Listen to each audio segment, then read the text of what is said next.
इज़ायोई सकामाकी एक युवा लड़का है जो पृथ्वी पर अपनी पूरी जीवन शैली से उब चुका है। लड़के के पास किसी की कल्पना से परे विशेष क्षमताएं हैं और वास्तविक इंसानों के साथ रहना उसके लिए इतना दिलचस्प नहीं है। उसके जैसे और भी बच्चे हैं। अजुका एक अमीर भगवान की बेटी जो अपने आसपास के सभी लोगों को आदेश देने की क्षमता रखती है कि वह जो कुछ भी चाहती है, और कसुकाबे जिसके पास विशेष शक्तियों की एक श्रृंखला है, मुख्य वह जानवरों से बात कर सकती है। ये तीन विशेष बच्चे अपने सामान्य लेकिन विशेष जीवन से बहुत थक चुके हैं। पृथ्वी और कुछ खास का सपना।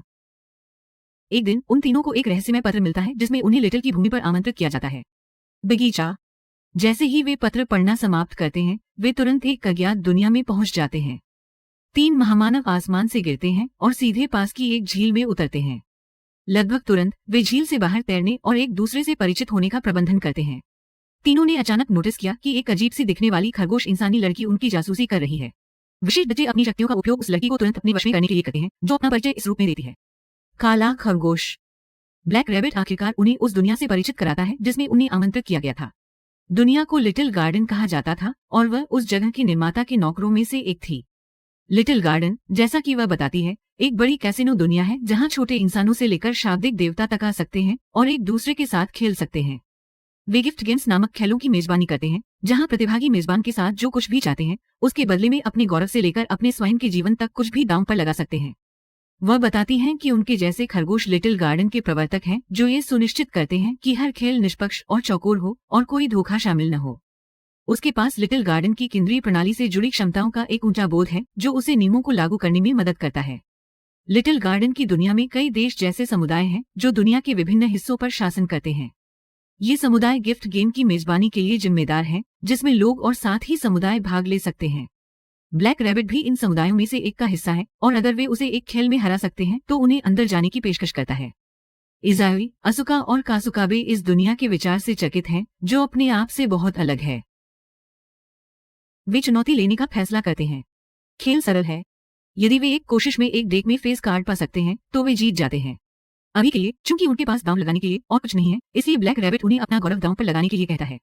हालांकि वह नहीं जानती कि विशेष शक्तियां होने के अलावा बच्चे सुपर स्मार्ट भी होते हैं। इज़ायोई बस सभी कार्डों की स्थिति को याद करता है और दूसरों के लिए कार्ड प्रकट करने के लिए डेस्क पर अपना हाथ पटक देता है, जबकि वह खुद के लिए भी एक पकड़ लेता है। चूंकि उन्होंने कोई नियम नहीं तोड़ा, ब्लैक रैबिट को अपनी हार स्वीकार करने के लिए मजबूर होना पड़ा। जैसा कि वादा किया गया था, ब्लैक रैबिट तीनों को पूर्व में अपने ग्रामीण गांव में वापस ले जाता है। हालांकि वो विचलित हो जाती है, जिस दौरान लिटिल गार्डन के किनारे को खोजने की उम्मीद में इज़ायोई फिसल जाता है। गांव के द्वार के बाहर ब्लैक रैबिट के छोटे समुदाय के मालिक जिन नाम का एक युवा लड़का ब्लैक रैबिट द्वारा उनके लिए लाई गई नए रंगरूटों की प्रतीक्षा कर रहा है। वह असुका और कासुकाबे की जिम्मेदारी उसे सौंपती है और वापस पाने के लिए दौड़ पड़ती है। इज़ायोई वो चिता में है। इज़ायोई इतना अहंकारी था, वह शायद अब तक उपहार के खेल के लिए भगवान को चुनौती दे सकता था। लिटिल गार्डन एक सपाट मिट्टी का स्वर्ग बन जाता है और इज़ायोई दुनिया के किनारे तक पहुंचने का प्रबंधन करता है। जिस तरह ब्लैक रैबिट उसके पास पहुंचता है और मानता है कि शायद लड़का इतना उतावला नहीं था जैसा कि वह मानती थी, एक विशाल वाटर ड्रैगन, पानी का देवता, झरने से निकलता है। इज़ायोई ने इस भगवान को दोहरे उपहार के खेल के लिए चुनौती दी थी। कहीं और जिन असुका और कासुकाबे को पहली बार लिटिल गार्डन के वास्तविक परिसर के अंदर ले जाता है। जगह विभिन्न प्रकार के जीवों से भरा एक हलचल भरा शहर है। तीनों एक रेस्टोरेंट में चाय पीने बैठते हैं। तभी उनका सामना गेल्डो गैस्पर से होता है, जो कि एक जानवर है जो फॉरेस्ट गारो नामक समुदाय का नेता भी है। वह आदमी इज़ायोई जितना अहंकारी है, यदि अधिक नहीं है, और जिनको पूरी तरह से अनदेखा करता है, लड़कियों को उसके समुदाय में शामिल होने के लिए कहता है। झरने पर वापस आश्चर्यजनक रूप से इज़ायोई को पानी के शाब्दिक देवता को हराने में 2 मिनट भी नहीं लगते हैं और उपहार के खेल को जीतने के बदले में उन्हें एक बड़े पानी के पेड़ के पौधे के रूप में उपहार में दिया जाता है। इसका मतलब ये था कि अब उन्हें पानी के लिए भुगतान करने की आवश्यकता नहीं है। इज़ायोई तब वास्तविक कारण जानने की मांग करता है कि उन तीनों को इस दुनिया में क्यों पहुंचाया गया। कोई विकल्प नहीं होने के कारण ब्लैक रैबिट ने खुलासा किया कि कैसे उनके समुदाय को सबसे कमजोर लोगों में से एक बनने के लिए मजबूर किया गया था, जब उन्हें मूल रूप से एक दानव के साथ उपहार का खेल खेलने के लिए ब्लैकमेल किया गया था। दानव भगवान ने उनका नाम और बैनर ले लिया था, जिसके परिणाम स्वरूप समुदाय लिटिल गार्डन के सबसे बदनाम लोगों में से एक बन गया। इसने समुदाय के अन्य सभी सदस्यों को छोड़ दिया और अब वे केवल जिन और 120 अन्य बच्चों को समुदाय में छोड़ गए थे। रेस्तरां में गेल्डो इसी जानकारी का उपयोग जिन के बिना नाम वाले समुदाय को धमकाने के लिए कर रहा है और 2 शक्तिशाली लड़कियों को अपने समुदाय में लुभाने की कोशिश करता है। वह दावा करता है कि उसके समुदाय ने कई सौ बैनर इकट्ठे किए थे और पूर्व की ओर सबसे शक्तिशाली समुदाय था। अजुका को गेल्डो के इस दावे पर शक होता है कि उसकी कम्युनिटी ने सभी गिफ्ट गेम्स जीते हैं। आमतौर पर राक्षसों के स्वामी ही ऐसे खेलों को उत्तराधिकार में जीतने के लिए पर्याप्त शक्तिशाली थे और गेल्डो एक नहीं था। वह अपनी शक्तियों का उपयोग करती है और उसे ये प्रकट करने के लिए आदेश देती है कि वह कैसे जीत रहा था और उन्हें पता चला। गेल्डो खेलों से पहले अन्य समुदायों की महिलाओं और बच्चों का अपहरण कर रहा था ताकि वे बिना किसी लड़ाई के आत्मसमर्पण कर सकें। हालांकि पागल ने बंधकों को वापस नहीं किया, उसने बंधकों को उसी दिन मार डाला था जिस दिन उसने उन्हें पकड़ा था। ये उन 2 लड़कियों को नाराज करता है जो तुरंत उसे अगले दिन दोहरे उपहार के खेल के लिए चुनौती देती हैं। ब्लैक रैबिट और इज़ुई के लिटिल गार्डन में लौटने और समूह के साथ पुनर्मिलन के बाद जिन उन सभी को उनकी शक्तियों का मूल्यांकन करने के लिए ले जाता है। अपने रास्ते में समूह को ये भी पता चलता है कि प्रत्येक विशेष बच्चे पृथ्वी पर अलग अलग समय रेखा से थे। जिन उन्हें एक राक्षस भगवान के पास ले जाता है जो कि इलाके में रहता है शिरोइशा 1000 से। आंखें लिटिल गार्डन में अत्यधिक बड़े और व्यापक व्यापार समुदाय। हालांकि एक दानव स्वामी होने के बावजूद शिरोइशा शांतिप्रिय पक्ष में अधिक था और उसने खुद को ईस्ट साइड के संरक्षक के रूप में स्थापित किया था।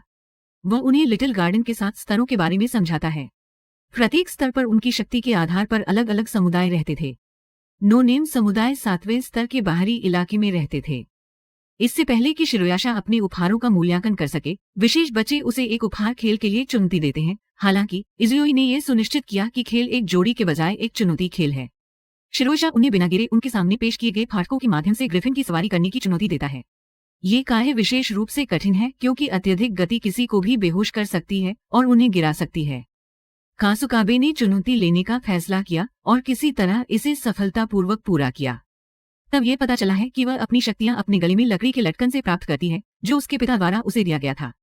कलाकृतियों ने उसे न केवल जानवरों से बात करने की अनुमति दी बल्कि उन जानवरों की क्षमताओं को भी ले लिया जिनसे उसने मित्रता की थी। खेलों के पूरा होने से खुश शिरोइशा ने उनमें से प्रत्येक को कुछ उपहार कार्ड सौंपे जो उन्हें अपने उपहारों को संग्रहित करने में मदद कर सकते हैं और उनका मूल्यांकन भी कर सकते हैं। कासुकाबे के पास अन्य जानवरों की शक्तियों को नियंत्रित करने और उपयोग करने की क्षमता है। असुका किसी को भी कुछ भी करने का आदेश दे सकती है और अंत में इज़ुई की शक्तियां अज्ञात हैं। जिन और ब्लैक रैबिट तब विशेष बच्चों को नो नेम समुदाय के आधार पर ले जाते हैं जो उनके बैनर गिफ्ट गेम जीतने के बाद दानव भगवान द्वारा पूरी तरह से समाप्त कर दिया गया है। खेल कुछ साल पहले ही हुआ था, लेकिन विनाश ऐसा प्रतीत होता है जैसे ये लगभग 200 साल या उससे अधिक समय से चल रहा हो। समूह नदी के केंद्र की ओर जाता है जो अब सूख चुकी है। इज़ुई द्वारा पहले जीते गए पानी के पौधे का उपयोग करते हुए वे वहां एक पेड़ लगाते हैं जो उन्हें पानी की अंतहीन आपूर्ति देता है।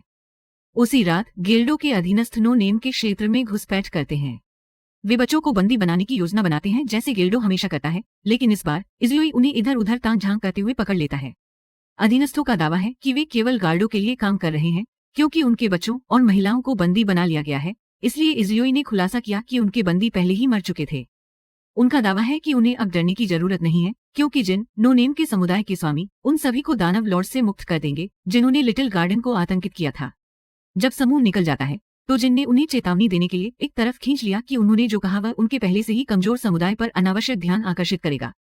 इज़ुई का कारण है कि हालांकि दानव लॉर्ड्स और अन्य समुदाय उन पर हमला करेंगे, योजना से उन्हें प्रसिद्धि मिलेगी और जो समुदाय दानव लॉर्ड्स के खिलाफ होंगे वे उनके साथ जुड़ेंगे।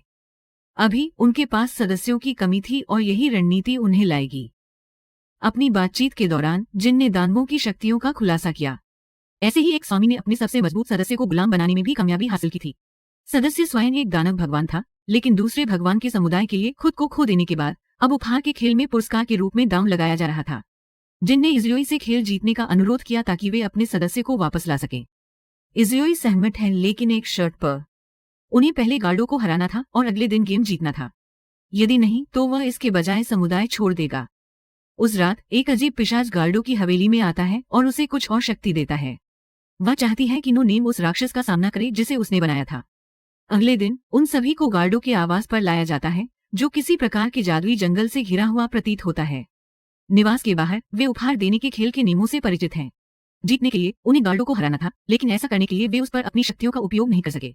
इसके बजाय लड़ाई के दौरान एक हथियार दिखाई देगा जिसका इस्तेमाल उसे हराने के लिए किया जाना था। असुका, कासुकाबे और जिन हवेली में जाते हैं और उनका सामना गेल्डो से होता है जो अब पूरी तरह से एक विशाल सफेद राक्षस बाग में परिवर्तित हो गया है। जिनको पता चलता है कि पूरा क्षेत्र राक्षसी और पैशाचिक जादू से घिरा हुआ था और संदेह है कि क्षेत्र में कोई और था।